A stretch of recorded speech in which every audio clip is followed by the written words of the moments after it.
and their comic book friends. I'm Travis, and it's New Comic Book Day. Yay! A little slow. At least it's New Comic Book Day for me. How about we get that out right? Okay, so, yes, these are comics for the week of June 19th, 2019. Today is June 21st, 2019. It is my birthday. It's the big 50 for me. That's pretty crazy. 50 years. Quite honestly, didn't think I'd make it past 30. So every birthday is a shock. Not that I have some weird ailment or whatever, just that, yeah, I don't know. Early living. Didn't think I'd make it to later living. Yeah. So, my birthday. First off, let's talk Comic Roundtable. Comic Roundtable. Saturday, tomorrow, is a for sure. I will be here. It sounds like maybe Sergeant America will be here. It sounds like maybe Sleepy 666 will be here. It sounds like maybe Jen, a comic book girl, will be here. And there's even a slight possibility that somebody else might be here. Or many other people might be here. That'd be awesome. So yeah, so my birthday, just random crap because it's my birthday. I stopped this video filming it from the first time because I got this in the mail. This is my Third Man Records Vault package number 40. This is the new Racketeers album, first one in 11 years. And its release date is today. Today is the day that the new album comes out. I am actually going to, in the middle of July, I am going over to Oregon and I'm going to watch the Racketeers live. I am super stoked. I have not seen Jack White in any form live and in person. Me and Chloe, my daughter, are huge Racketeer Jack White fans. Chloe has played multiple Racketeer songs for drum recitals. So that's just cool. So, not that this is anything to do with comics, but I thought I'd show it off because like I said, I literally just got it. And as soon as I'm done making this video, I will be throwing this thing on the turntable. And there is the color. So it's kind of a lime green, whether my camera picks it up, and you can see, I don't know if you can see the copper flecks in there. Super excited about that. Just super excited to have the album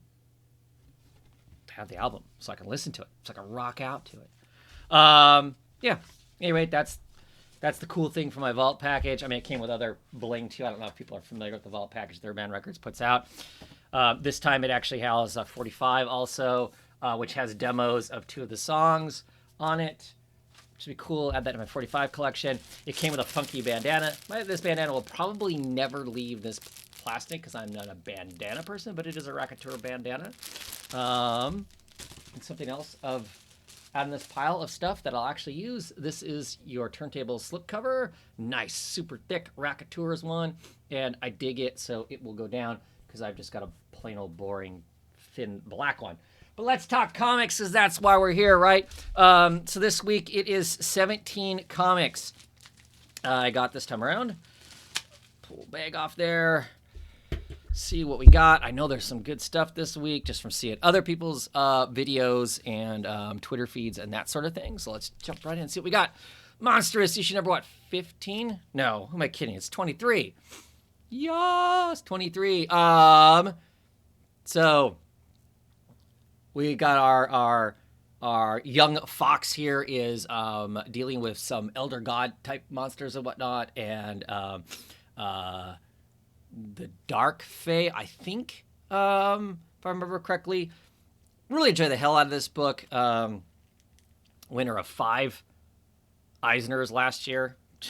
I'm not gonna let you forget that. But just a really gorgeous book. Really like it. I continue to say, if you haven't gotten it at this point, pick it up in trades. That's got to be the better way to read it, because it is a slow-moving but gorgeous book. Because the art all the way through it looks exactly like that. So, next up we have Miles Morales, SpiderMan, issue number 7. A Day in the Lives. Love that cover. That's a great cover. I'm a sucker. I mean, I'm not a huge Spider-Man fan anymore, but I always liked the picture of the, kind of skinny Spider-Man flinging across the New York skyline and whatnot. Always enjoyed that. And I like this low camera angle. I don't know, dog level. It's not worm level, but dog level. Looking up at the city and looking at Spider-Man. Some pretty great stuff there. I'm enjoying, as a whole, I'm enjoying Miles Morales Spider-Man. Clearly not geared towards me. That's okay. I have an imagination and a capability to read things that aren't specifically created for me. Oh, super excited about this. Lucifer, issue number 9.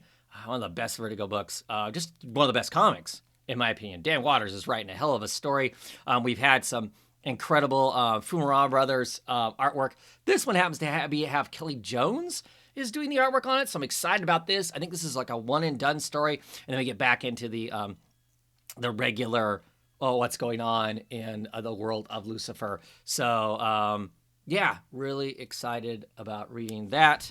It'll be at the top of my list. This will be another book that'll be at the top of my list. Little Bird issue number 4, super thick. What? There's one more issue of this. I want to say there's 5 issues.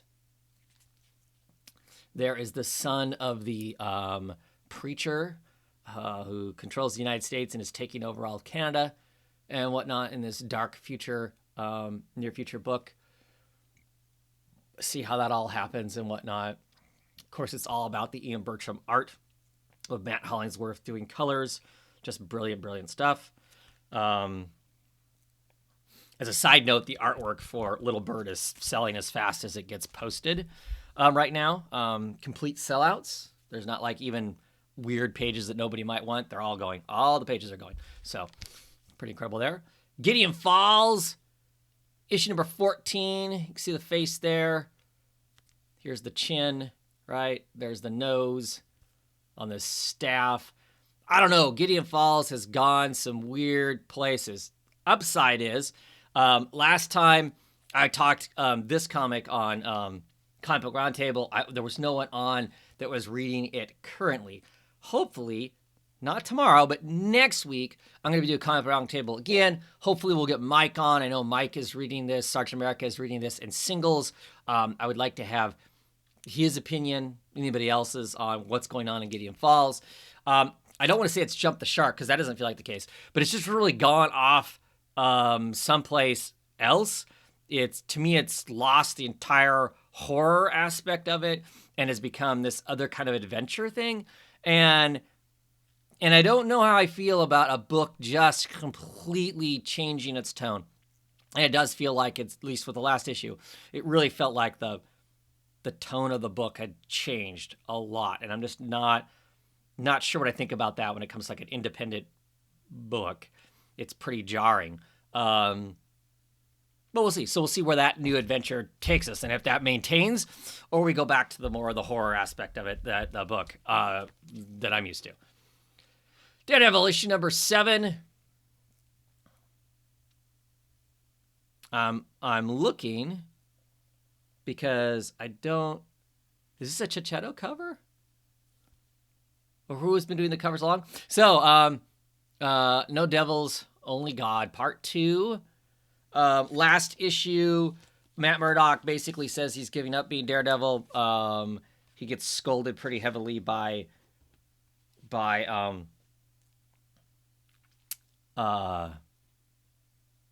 Spider-Man. And he gives it up. So let's see. I'm just looking to see who the... Chip Zdarsky did the cover for this issue. Okay. Because it's not Lynn Francis Yu and Sonny Gao, I don't think, because that's the Marvel's 25th Tribute variant cover artist. So... Oh, right there it says, duh. Just needed to read. Right there it says Chip. Okay. That's why it seems weird, because it's different. The art has been consistently one artist on the cover all the way along. Can't remember who right off the top of my head, but it's been consistently somebody all the way along. So to suddenly have a different kind of caught my eye. So Batman Nation number 73. To save his son, Thomas Wayne will do the unthinkable. What could that possibly be? I look forward to reading this. I'm still enjoying Batman and its strangeness as to what it is or whatnot. We're coming to the end. Coming to the end of all of it. And I'm excited about it as a whole. Seeing what all kind of adventure we get into. How does it all tie up? How much of it ties up in Batman? And how much of it's going to be that we're going to have to get the Batman Catwoman book to really get the full answer. And is the Batman Catwoman book, does it really finish the story, or is it going to give us something different? That's something I'm looking forward to hearing, like Tom King or somebody mention or critique or bring out to know if that's what would have happened in the regular book. So Aquaman, issue number 49. Coming up on 50 issues of Aquaman. I have been enjoying the Kelly City comic. I'm looking forward to this. We're going back. We're exploring some memories with Mira, and last issue had been hinted at that she was responsible for Aquaman's death. So looking forward to seeing how that all plays out. And that is a mighty fine skeleton with a beard there, hey? Run. Okay, next up we have American Carnage, issue number 8. I love this, playing with the action figures. And it's really kind of pretty accurate because she is manipulating our main character quite a bit here. So I'm sure he feels like a G.I. Joe. But I have been enjoying this. Very, very dark. That's a great cover, though. Her wearing the American flag t-shirt and whatnot. Shooting down some Aryan Nation looking like guys. Yeah. Good stuff. Very, very dark. Speaking of very dark and very twisted, A Walk Through Hell, issue number 11. Piles of skeletons. Can't even begin to tell you what's going on in this other than you should read it. It is creepy. It is compelling. Are there greater forces at work here? Is it a mass hallucination? Yeah, I don't know. But I look forward to every issue because every issue is just bizarre. Garth Ennis and Goran Sudzuka is the artist. Killing people's names. Excellence, issue number 2. I enjoyed issue number 1. Some aspects of it were really simple, but I liked it. I'm curious to see how it's going to play out. There's this like society of like secret mages. They get in charge of protecting certain people to make them successful or whatnot. All that aspect is really strange. I'm curious about that. Why is that the case? How's that going to play out? What does that all mean? But we got this young kid who is from a bloodline of uber powerful and famous mages, and he has struggled to get there. He is many years late getting to his apprenticeship, and so he's struggling. The cast is African American. I'm enjoying it. Love that cover. That's a cool cover. Issue number 1 was interesting enough for me to check out a few issues to see what all is going on with it. A book I dearly love. It's been lots and lots of fun. Is A Fair Lady. This is issue number 3. This is a Christian Ward cover. Love that. Love the hair on that cat. Love her blue hair. Yeah. So every issue, this one doesn't actually say it on it. The first 2 issues actually said it on it. Every issue is a one and done story. It's like a little mystery. She's like a private eye of sorts. She gets hired. She wanders through the environment, trying to figure out what has happened. And the case gets solved in some sense by the end of it. Along the way, we learn more about the characters, her, what's around her, the environment, this place, that there was this world. She lives in this city that basically is kind of inside or outside of a long since destroyed robot person, and so it's got lots of fun stuff in it. Like I said, really, really enjoy it. I'm waiting to get in 4 or 5 issues, and I'm hoping to be able to do a podcast of some sort with Eric from Longbox Review. Because, like I said, the writer talks about the fact that kind of Magnum PI is an inspiration in a sense, that kind of feel of it. And Eric is a uber Magnum PI fan, and I'm a big Magnum PI fan too. We both, as kids, watched Magnum PI a lot. Never missed it, basically, kind of a thing. So let's see what else we got here. Goddess Mode, issue number 6. Well, we had some resolutions in some sense, some exposure, some understanding, we thought, of how this whole thing worked, and it kind of got tipped on its head not exactly sure who the bad guys are at this point, or even if the bad guys know that they're bad guys, kind of a deal. Where is it all going to go? Yeah, I don't know. But the cyberspace goddess mode stuff, is bleeding more and more into the normal world. Is there somebody behind all of that, or is it the artificial environment really has its own AI and is doing its own thing? Yet to be discovered.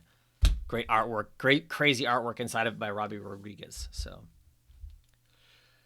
Visible Kingdom, issue number 4. G. Willow Wilson written, Christian Ward art. This has been all right. I don't know that I'm like.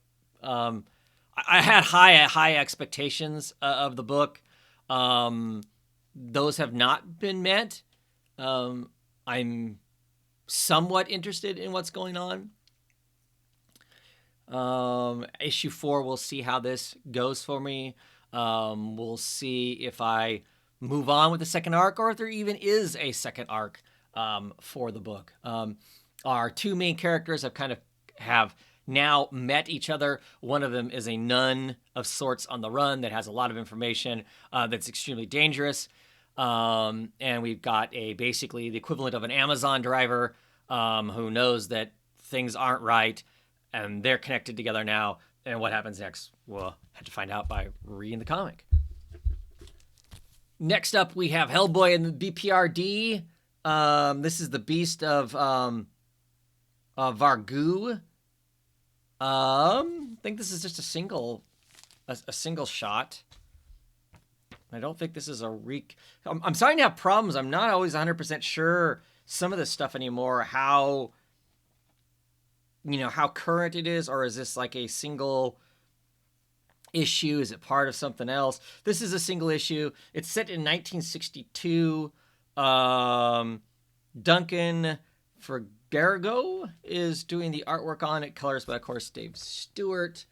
Looks cool. Looks very Hellboy-like. So I'm looking forward to that. 1962. But it's clearly just a single issue. So it'll have a one and done story of some sort. So look forward to checking out. And the art on the cover is what you're going to get inside, because that is the cover artist also. Yes, Last Stop in the Red Line, issue number 2. Looking forward to reading this. Issue number 1 had some really cool, really intriguing parts to it, and then some stuff like I'm not sure how I'm supposed to be putting this all together. Some kind of weird relationship stuff that I'm not totally sold on. But the first issue was really cool, so I'm really looking forward to checking it out. The Red Line, this is in Boston. Something's happening on the Red Line subway train thing. And this homeless guy has something to do with it. We'll see where it goes. And my final book this week is Brian Arellozzo's and Maria Lovett's Faithless, issue number 3. This is the erotic cover, wink, wink, nudge, nudge, say no more, by Danny Stirrups, with colors by Tamara Bonneville. So it's not only in my regular plastic bag, it's also in a poly bag. Everything you can imagine is real, says Pablo Picasso on the back there. So I'm going to open this up, and I'm going to talk about it, and I'm going to tease you, but I'm probably not going to show you because I don't want my video banned. Which is weird that it'd be banned, because I've noticed there's all kinds of stuff on YouTube that I'm okay with, but I would think that would be the kind of stuff that would get you banned. No, see, that's really cool. I don't know that that's that. I don't think this one's not just a straight up vagina shot that the issue number 1 was. I somehow missed out on the erotic cover of issue number 2. And you may ask, Travis, other than being a perverted, clearly old man, why are you getting the erotic covers? Well, the book isn't a book. The book is an erotica book of sorts. It's a magic horror erotica kind of a book. So I figured, you know what, if it's gonna be that, I might as well,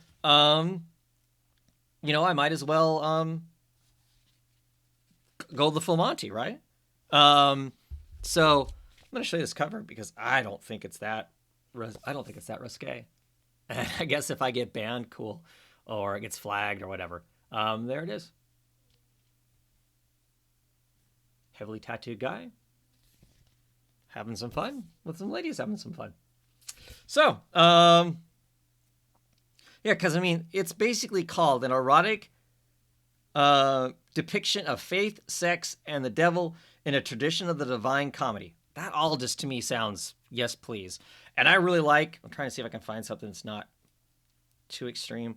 I really like the art. I like her style. I like the way she colors her stuff. She comes from kind of a fashion world as far as the type of coloring. You know, she colors in blocks sometimes and stuff. So yeah, I dig it.